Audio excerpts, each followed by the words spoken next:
آپ ذرا قریب قریب بھی آئیں، جس طرح ہاتھ اٹھا رہے ہیں سٹیج کے قریب آ جائیں. بہت لوگ باہر کھڑے ہیں، آپ کے قریب ہونے سے ان کو جگہ مل جائے گی. ماشاءاللہ قریب قریب آ جائیں. حضرت علامہ مولانا محمد سلیم مصطفی صاحب قید و زندہ باد. الحمدللہ الحمدللہ رب العالمین والعاقبۃ للمتقین والصلاة والسلام علی سید المرسلین. اما بعد فاعوذ باللہ من الشیطان الرجیم. بسم اللہ الرحمن الرحیم. یا ایہا الناس کلوا مما فی الارض حلالا طیبا. صدق اللہ مولانا العظیم. قال اللہ تعالی فی شان حبیبہ فی القرآن المجید. ان اللہ وملائکتہ یصلون علی النبی یا ایہا الذین آمنوا صلوا علیہ وسلموا تسلیما. اللہم صل علی سیدنا و مولانا محمد وبارک وسلم وصلی علیہ. الصلاۃ والسلام علیک یا سیدی یا رسول اللہ وعلی آلک واصحابک یا سیدی یا حبیب اللہ.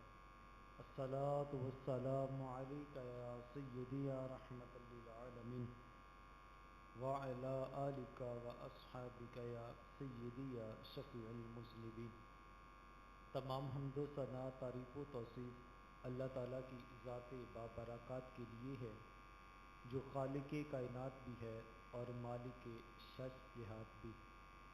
اللہ تعالیٰ کی حمد و ثنا کے بعد اللہ کے پیارے، امت کے سہارے، رب کے محبوب، دانۂ غیوب، مالک رکاب و امم، فخر عرب و عجم، والی کون و مکان، سیاہ لا مکان، سید انس و جاں، سرور لالا رخاں، شہنشاہ حسینہ تتمہ دوراں، جلوہ صبح ازل، نور ذات لم یزل، باعث تکوین عالم، فخر آدم و بنی آدم، صاحب علم نشرہ، معصوم آمنہ، احمد مصطفیٰ، حضرت محمد مصطفیٰ صلی اللہ علیہ وآلہ وسلم کی بارگاہ میں اپنی محبتوں، ارادتوں کا خراج پیش کرنے کے بعد عالی مرتبت السلام علیکم ورحمۃ اللہ وبرکاتہ.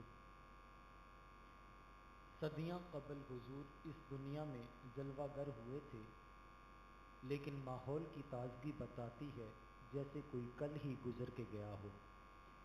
اتنا ذکر ہم نے کسی اور کا ہوتے ہوئے نہیں دیکھا جتنا ذکر میرے رسول کا ہو رہا ہے. میرے امام نے کہا تھا، عرش پہ تازہ چھیڑ چھاڑ، فرش پہ طرفہ دھوم دھام. عرش پہ تازہ چھیڑ چھاڑ، فرش پہ طرفہ دھوم دھام، کان جدھر لگائے یہ تیری ہی داستاں ہے. اور اہل ایمان ہیں کہ حضور کے ذکر سے اپنے قلب کی تسکین کا سماع کر رہے ہیں. گھر گھر روشنیاں، گھر گھر چراغاں، اور ایک پورا سماع جو ایک نور کسی کیفیت پیدا کر رہا ہے، جو بتا رہا ہے کوئی آیا ہے، جو خبر دے رہا ہے کہ کوئی اس دنیا میں جلوہ گر ہو گئے ہیں. اور اہل ایمان ہیں یہ حضور کے ذکر سے اپنے قلب کی تسکین کا سماع کرتے ہیں.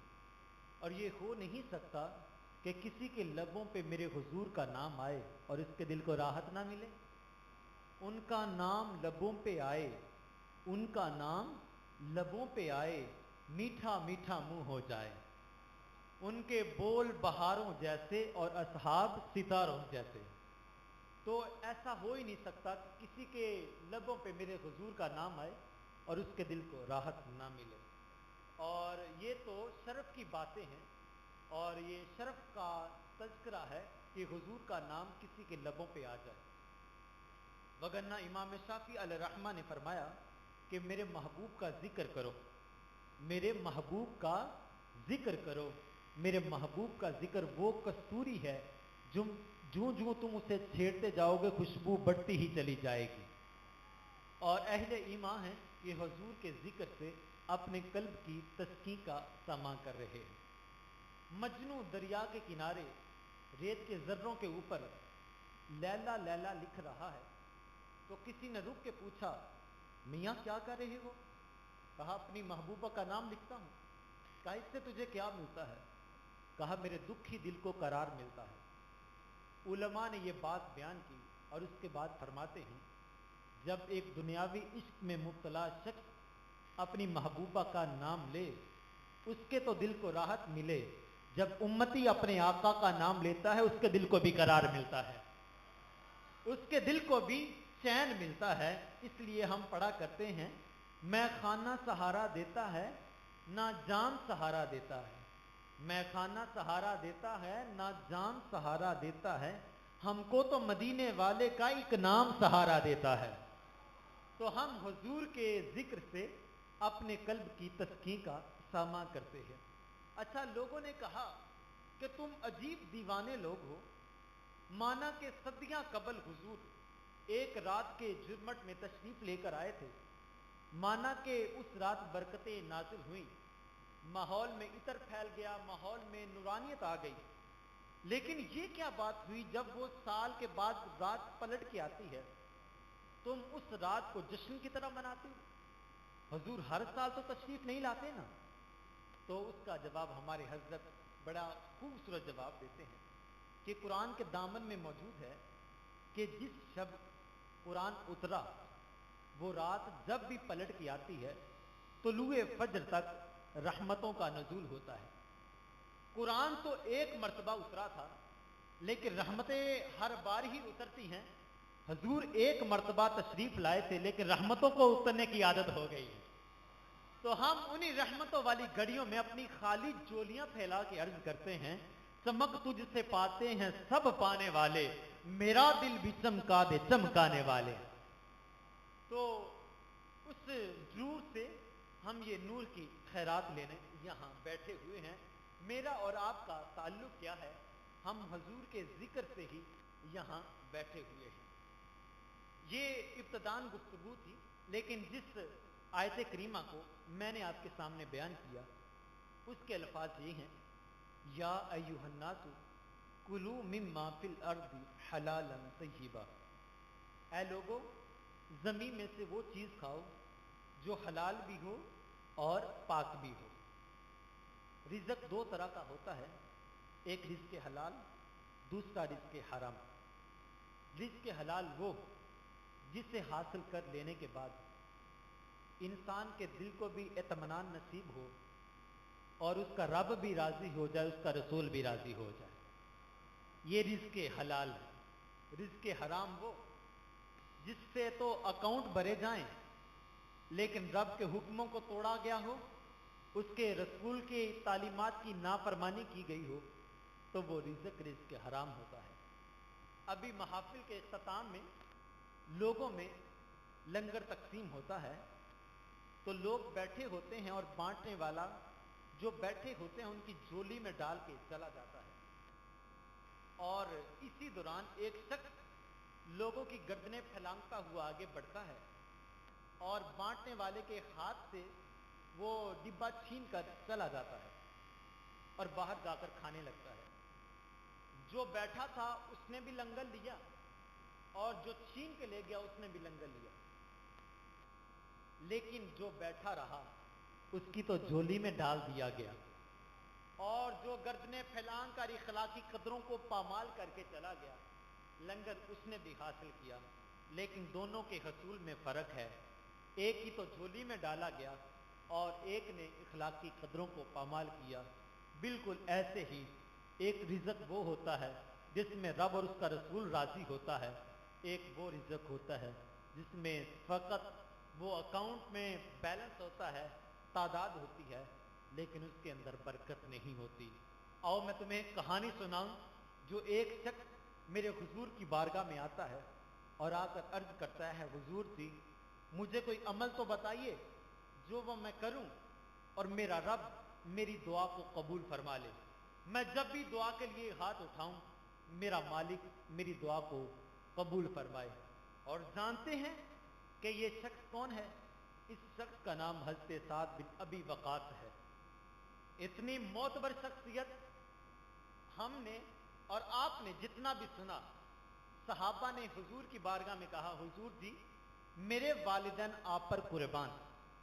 صحابہ نے جب محبت کا رویہ اختیار کیا اور حضور کو کہا حضور جی میرے والدین آپ پر نثار ہو جائیں، اور حضرت سعد وہ خوش نصیب صحابی ہیں جنہیں میرے حضور فرمایا سعد میرے والدین تم پر قربان ہو جائیں، ان کی پھر کیا عظمت ہوگی، ان کی کیا شان ہوگی۔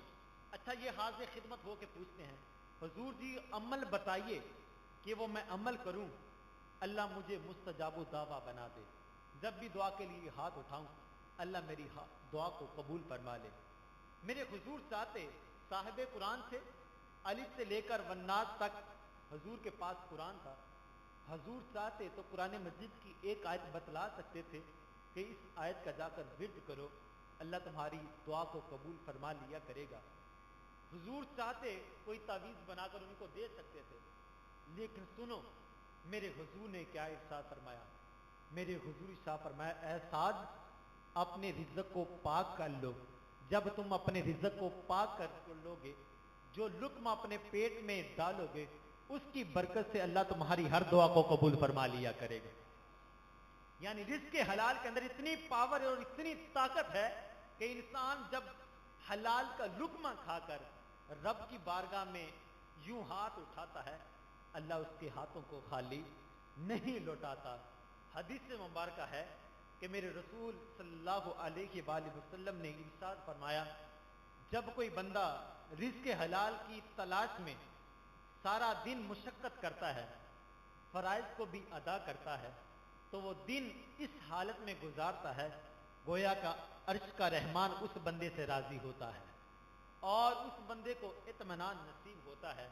اور مجھے بتلاؤ آج کے اس دور میں اگر کسی شخص کو اطمینان والی نیند آ جائے تو یہ سب سے قیمتی سرمایہ ہے کہ کسی شخص کو اپنے بیڈ پہ جانے کے لیے اور نیند لینے کے لیے اس کو نیند کی گولیاں نہیں کھانی پڑتی، وہ عشاء کی نماز پڑھ کے آتا ہے حضور کی ذات پہ درود پڑھتا پڑھتا سو جاتا ہے۔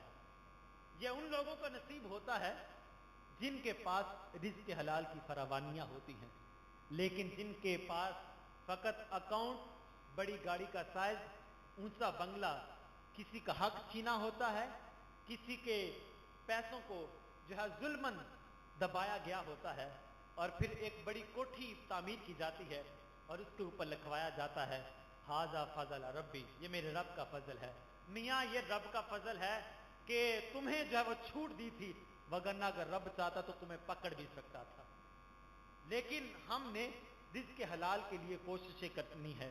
حضور کے صحابہ جس کا نام ایک شخص کا نام ہے حضرت ابو دردہ رضی اللہ تعالی عنہ، حضور کی مجلس میں بیٹھتے ہیں، حضور کے صحابہ کی تمنا ہوتی کہ ہر نماز حضور کی اقتداء میں ادا کرے، کیوں؟ حضور کے چہرے کی زیارت بھی ہوتی رہے، نماز بھی ادا ہوتی رہے۔ اصل تو نماز وہی ہوتی ہے نا جس میں محبوب کا چہرہ بھی سامنے ہو اور رب کی عبادت بھی بجا لائی جائے۔ اچھا ان کی تمنا ہوتی کہ حضور کے پیچھے ہر نماز ادا کرے، لیکن خصوصاً وہ نمازیں جن میں قرآن کی تلاوت کی جاتی ہے وہ حضور کے پیچھے آ کر ادا کرتے۔ کیوں؟ آپ کی مسجد کے اندر قبلہ قاری صاحب خوبصورت لب و لہجے میں قرآن کی تلاوت کریں، مجھے اور آپ کو اگر دور سے سفر کرنا پڑے ہم پھر بھی آ کر ان قاری صاحب کے پیچھے نماز پڑھتے ہیں۔ کیوں؟ قرآن کے سننے کا لطف آتا ہے، نماز پڑھنے کا لطف ملتا ہے، قرآن سننے کا لطف ملتا ہے۔ یار یہ ایک عام قاری کی کہانی ہے کہ جس کی تلاوت سننے کے لیے لوگ دور دور سے آتے ہیں اور قرآن سننے کا لطف ملتا ہے۔ مجھے بتلاؤ جب صاحب قرآن خود قرآن کی تلاوت کرتے ہوں گے پھر کیا وہ منظر ہوگا جب والضحیٰ چہرے والی ذات خود فرماتی ہوگی والضحیٰ واللیل اذا سجا، کیا وہ منظر ہوگا۔ اچھا حضور کے صحابہ حضور کے پیچھے نماز ادا کرتے اور نماز فجر کے بعد حضور کے پاس بیٹھ جاتے، حضور کی میٹھی باتیں بھی سنتے، حضور کے چہرے کا دیدار بھی کرتے اور پھر حضور کی مجلس بھی اختیار کیا کرتے تھے۔ اچھا ایک دن ایسا ہوا یہ صحابی اٹھے نماز فجر کی ادائیگی کے بعد اور گھر چلے گئے۔ حضور نے دیکھا خاموش رہے. اگلے دن پھر یہی عمل ہوا. حضور نے پھر یہ دیکھا حضور خاموش رہے. اگلے دن پھر یہی عمل ہوا. جب یہ عمل ہوا تو پھر میرے حضور نے ان سے پوچھا ابو درداء کاہے کی جلدی ہوتی ہے؟ پہلے تو تم ہمارے پاس بھی بیٹھتے تھے, ہماری باتیں بھی سنتے تھے اور پھر گھر جاتے تھے. آج کل کیا جلتی ہے کہ تم نماز پڑھنے کے فوراً بعد اپنے گھر کی طرف چلے جاتے ہو؟ تو یہ عرض کرتے ہیں حضور جی بھلا کس کا جی چاہتا ہے آپ کی مجلس کو چھوڑ کے جائے؟ آج کے اس دور میں اگر کسی کے پیر صاحب آئے ہوں تو اپنے دوستوں کو کہتا ہے کہ فلاں جو ہے وہ مصروفیات میری خود ہی ہینڈل کر لینا, میرے حضرت صاحب جو ہے وہ میرے پاس آئے ہوئے ہیں. یار یہ ایک عام شخص کی بات ہے, جس کا پیر جس کے حضرت اس کے پاس آئیں وہ اٹھنا گوارا نہیں کرتا. مجھے بتلاؤ جب نبیوں کے امام کی مجلس ہوگی ان کی مجلس کو کوئی چھوڑ کر جانا گوارا کرتا ہوگا؟ لیکن پھر بھی یہ اٹھ کے چلے گئے اور عرض کی حضور جی آپ کی مجلس کو چھوڑ کر کون بھلا جاتا ہے؟ لیکن حضور جی جو میں چھوڑ کے جاتا ہوں اس کی ایک وجہ ہے. وہ وجہ کیا ہے؟ حضور جی میرے ہمسائے کے گھر میں کھجور کا درخت لگا ہوا ہے اور آپ جانتے ہیں کہ ان دنوں کھجوروں کے پکنے کا موسم ہے. اور حضور آپ یہ بھی جانتے ہیں صبح سویرے مدینے کو سلامی پیش کرنے کے لیے ٹھنڈی ہواؤں کے جھونکے بھی آتے ہیں. حضور جب وہ کھجور کا درخت یوں جھولتا ہے نا تو پکی ہوئی کھجوریں میرے بیڑے میں آ کے گر جاتی ہیں. حضور میں جلدی اس لیے چلا جاتا ہوں کہ کہیں میرا بیٹا اٹھا کر اس کھجوروں کو اپنے منہ میں نہ ڈال لے. میں جلدی جاتا ہوں, کھجوروں کو اٹھاتا ہوں اور اس کے بیڑے میں پھینک دیتا ہوں. حضور جی میں تو اس لیے جلدی چلا جاتا ہوں. حضور کے صحابہ کا عمل دیکھیے, فقط حضور کا دیدار نہیں کرتے تھے, حضور کی کہی ہوئی باتوں پر بھی عمل کیا کرتے تھے, حضور کی تعلیمات پر بھی عمل کیا کرتے تھے. فقط کانوں کے چسکوں کے لیے حضور کی باتیں نہیں سنتے تھے, حضور پر عمل بھی کیا کرتے تھے. لیکن آج جس دور میں میں اور آپ گزر کے جا رہے ہیں, ہم ایک ماہ کسی ایک سکالر کو سنتے ہیں, اگلے ماہ کسی اور سکالر کو سنتے ہیں. ہم کہتے ہیں اس کے بات سننے کا بڑا لطف آتا ہے, بڑی چست آتی ہے. میاں کانوں کے چسکوں کے لیے حضور کا فرامین نہ سنا کرو, تعلیمات پر عمل کرنے کے لیے حضور کے فرامین سنا کرو. لیکن مسئلہ یہ ہے لوگوں نے سننا شروع کیا اور ان کے پاس ڈیٹا اکٹھا ہو گیا. یہ صرف انفارمیشن ہے جو لوگوں کی روحوں کے اندر جذب نہیں ہوتی, فقط ایسے ہی ہے جیسے کہ پتھر کے اوپر پانی کا قطرہ گرتا ہے, وہ جذب نہیں ہوتا بلکہ پھسل کے نیچے چلا جاتا ہے. خدارا خدارا کانوں کے چسکوں کے لیے حضور کے فرامین نہ سنا کرو, حضور کے فرامین پر عمل ہونے کی نیت سے حضور کی باتوں کو سنا کرو. تو یہ دیکھیں انہوں نے کہا حضور جی میں اس لیے جلدی چلا جاتا ہوں. اب یہاں پہ رک کے میں بات کہنا چاہوں گا. آپ کو وہ کہانی یاد ہوگی جب ہمارے ملک کے اندر ایک آئل ٹینکر الٹ گیا تھا.